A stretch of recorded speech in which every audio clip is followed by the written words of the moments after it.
students, today we are going to learn our Marathi subject, and in this subject we are going to learn one poem number 6, आभाळाची आम्ही लेकरे. The meaning of this title is हम इस आकाश के बच्चे हैं. ये कविता लिखी है वसंत बापट जी ने. वसंत बापट मराठी साहित्य के प्रसिद्ध कवि है. इनका परिचय हम करेंगे. वसंत बापट, इनके परिचय में जानकारी यहाँ पे इस तरीके से दी गई है. त्यांची 11वी दिशा, सकीना, प्रवासाच्या कविता, शिंग फुंकिले रणी, मानसी, शूरमर्दाचा पोवाडा, मेघहृदय, तेजसी, राजसी हे काव्यसंग्रह, चंगामंगा, अबडक तबडक, आम्ही, बालगोविंद हे बालवाङ्मय, 12 गावचं पाणी हे प्रवास वर्णन इत्यादि पुस्तकें प्रसिद्ध है. मतलब इन्होंने बच्चों के लिए काफ़ी कुछ लिखा है. बच्चे जो एंजॉय कर सकते हैं ऐसा साहित्य इनके हाथों से लिखा हुआ है. अब इस कविता में क्या लिखा है वो हम पढ़ेंगे. सर्व माणसे निसर्गाची लेकरे आहेत. या कष्टकऱ्यांमध्ये माणुसकीचे नाते अभंग असल्यामुळे त्यांच्यामध्ये कोणत्याही प्रकारचा भेदभाव नसतो. प्रस्तुत कवितेतून कवीने हा मानवतावादी व उदात्त विचार व संदेश दिला आहे. प्रस्तुत कविता शिंग फुंकिले रणी या काव्य संग्रहातून घेतली आहे. ये कविता जो है उनका कलेक्शन ऑफ पोएम्स जो है शिंग फुंकिले रणी, इसमें से लिया गया है. और इसमें जो बात बताई गई है वो ये है कि सभी लोग इस प्रकृति के बच्चे हैं. ये प्रकृति हमें संभालती है. प्रकृति हमारी माँ है. निसर्ग, नेचर हमारी माँ है. या कष्टकऱ्यांमध्ये माणुसकीचे नाते अभंग असल्यामुळे त्यांच्यामध्ये कोणत्याही प्रकारचा भेदभाव नसतो. कष्टकऱ्यांमध्ये मतलब मेहनत करने वाले लोगों में माणुसकीचे नाते अभंग आहे. मतलब इंसानियत का नाता, ह्यूमैनिटी का जो रिलेशन है वो अनब्रेकेबल है. अभंग मतलब अनब्रेकेबल, वो कभी टूट नहीं सकता. ऐसा इंसानियत का नाता है ये मेहनत करने वाले लोगों में, और उस वजह से उनमें कभी किसी प्रकार का भेदभाव नहीं होता. इस कविता में कवि ने मानवतावादी और ऊंचे दर्जे के विचार और संदेश इस कविता में देने की कोशिश की है. अब हम इस कविता को पढ़ेंगे और समझेंगे. आभाळाची आम्ही लेकरे, काळी माती आई, जात वेगळी नाही आम्हा, धर्म वेगळा नहीं. हम इस आभाळ के बच्चे हैं. आभाळ मतलब आकाश, अंबर, गगन. ये आकाश एक तरीके से सिंबल इन्होंने बनाया हुआ है इस प्रकृति का, इस नेचर का. तो हम लोग इस प्रकृति के ही बच्चे हैं. लेकरे मतलब बच्चे. हम इस प्रकृति के बच्चे हैं, इस नेचर के बच्चे हैं, इस निसर्ग के बच्चे हैं. काली माती आई, हमारी माँ कौन है? ये जमीन. काली माती इसलिए कहा है कि काली मिट्टी में किसान मेहनत करता है और अनाज उगाता है, फसल उगाता है, इसलिए इसे काली माती आई ऐसा कहा गया है. तो ये काली मिट्टी हमारी माँ है. आगे वो कहते हैं जात वेगळी नाही आम्हा, धर्म वेगळा नाही. मतलब यहाँ पर हमारी कोई जाति अलग नहीं है, हमारा कोई धर्म अलग नहीं है. भले ही नाम के लिए इस दुनिया में पहचान के लिए अलग अलग धर्म, अलग अलग जाति से हमें संबोधित किया जाता हो, लेकिन हम लोग आपस में, हम मेहनत करने वाले लोग आपस में किसी भी जाति को या धर्म को मानते नहीं हैं. अगर मैं मराठी में कहूँ तो हम इस तरीके से कह सकते हैं इसका मीनिंग की आम्ही सर्व या निसर्गाची मुले आहोत, लेकरे आहोत. ही धरती आमची आई आहे. या काळ्या मातीतून पिकणाऱ्या धनधान्यावर आमचे पोषण झाले आहे. म्हणजे हे धनधान्य जे आम्ही मेहनत करून, कष्ट करून उगवलं, त्यावरती आम्ही जगलो, वाढलो. आणि ही माती आमची आईप्रमाणे काळजी घेते.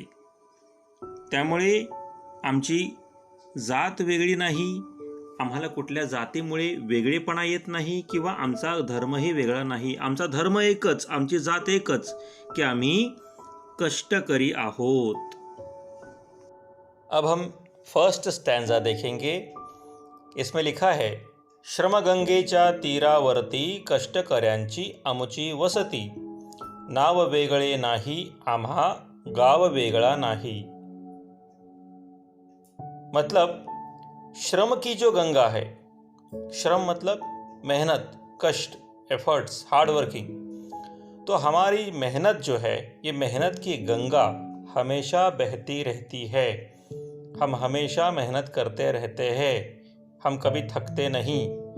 तो इस मेहनत की गंगा के किनारे, तीरावर्ती मतलब किनारे पर, कष्टकऱ्यांची अमुची वस्ती, हम मेहनतकश लोगों की बस्ती है. वसती मतलब बस्ती जहां हम रहते हैं. श्रम या कष्ट की जो गंगा बह रही है, हम जो मेहनत कर रहे हैं, उस गंगा के किनारे हम रहते हैं. इसका मतलब ये है कि हम मेहनत से कभी दूर नहीं होते. हमेशा ही हम मेहनत का सहारा लेते हैं और मेहनत के बलबूते पर ही सब कुछ पाते हैं. नाव वेगळे नाही आम्हा गाव वेगळा नाही. मतलब हमारा अलग ऐसा कोई नाम नहीं है, हमारा अलग ऐसा कोई गांव नहीं है, हम सब एक है. यही यहाँ पे उनको कहना है. अब हम अगला स्टैंजा देखेंगे. ईमान आम्हा एकच ठावे, घाम गाळूनी काम करावे. मार्ग वेगळा नाही आम्हा स्वर्ग वेगळा नाही.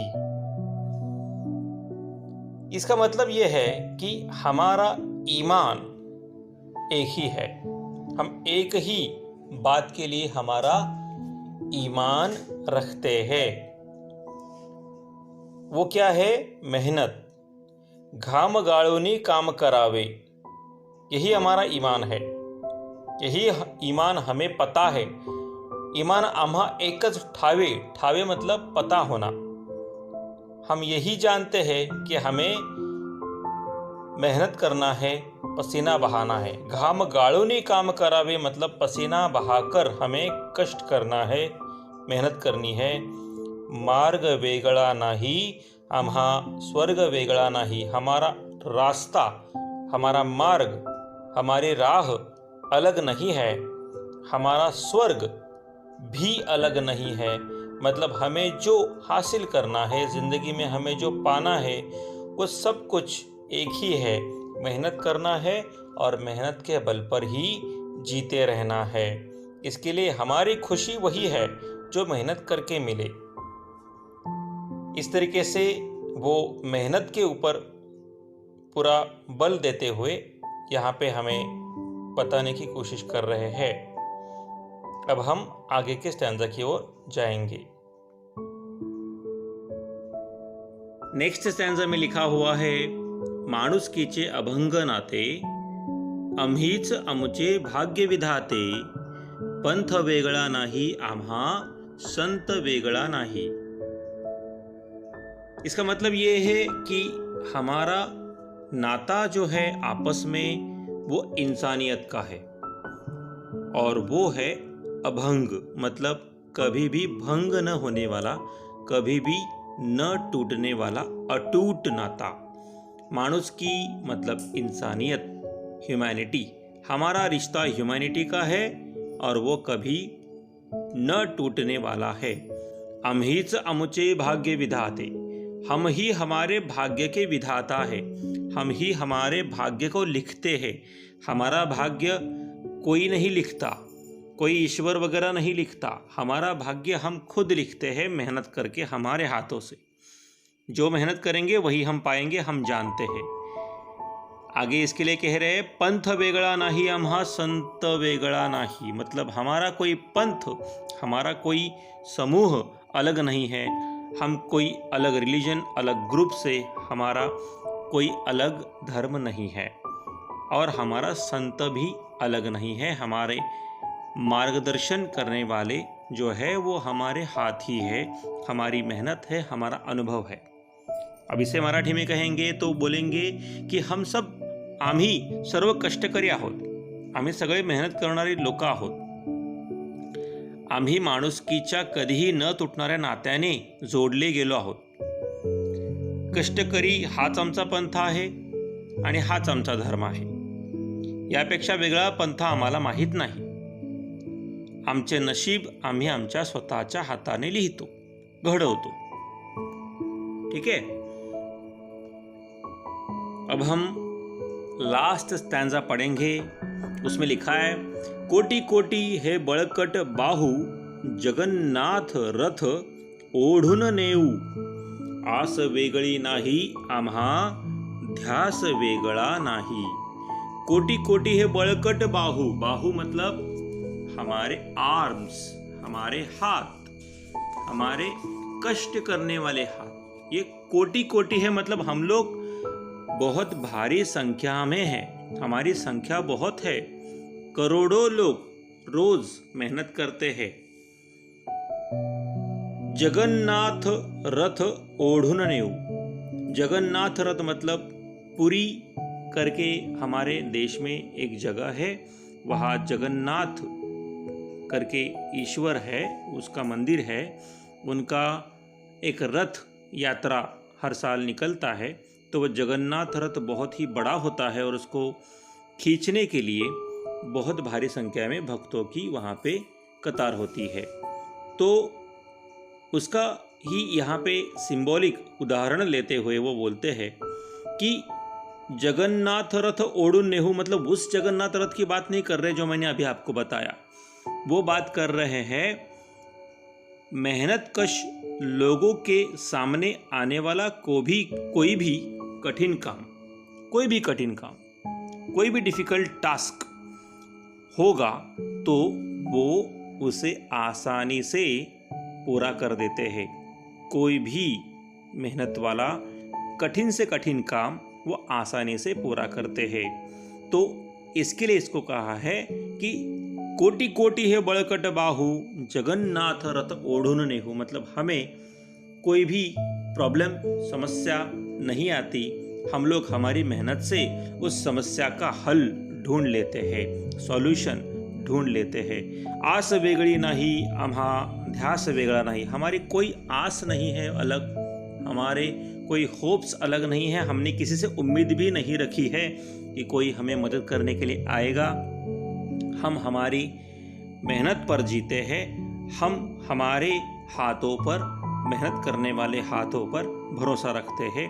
आम्हा ध्यास वेगळा नहीं। ध्यास मतलब हमें और किसी चीज़ की चाह नहीं है, चाहत नहीं है कि हमें भौतिक चीज़ें चाहिए, मतलब हमें गाड़ी चाहिए, बंगला चाहिए, नौकर चाहिए, ऐसी कोई हमारी बहुत बड़ी इच्छा नहीं है। हमारी इच्छा एक ही, मेहनत करेंगे, मेहनत से कमाएंगे, मेहनत से कमाई हुई रोजी रोटी हम लोग खाएंगे और मेहनत से, स्वाभिमान से जिएंगे। तो इस कदर कवि ने, इस कविता में कवि वसंत बापट जी ने मेहनतकश लोग किस तरीके से हमारी मेहनत से, अपनी मेहनत से सब कुछ पाते हैं और अपनी मेहनत से वो ईमान रखते हैं, दूसरे किसी भी बातों से मोहित नहीं होते, किसी बातों की ओर आकर्षित नहीं होते, यही उन्होंने यहाँ पे कहा है। उम्मीद करता हूँ आप सबको ये कविता समझ में आई होगी। Thank you. अगर आपको ये वीडियो पसंद आया हो तो सब्सक्राइब करें और नेक्स्ट नोटिफिकेशन के लिए बेल आइकन को प्रेस करें।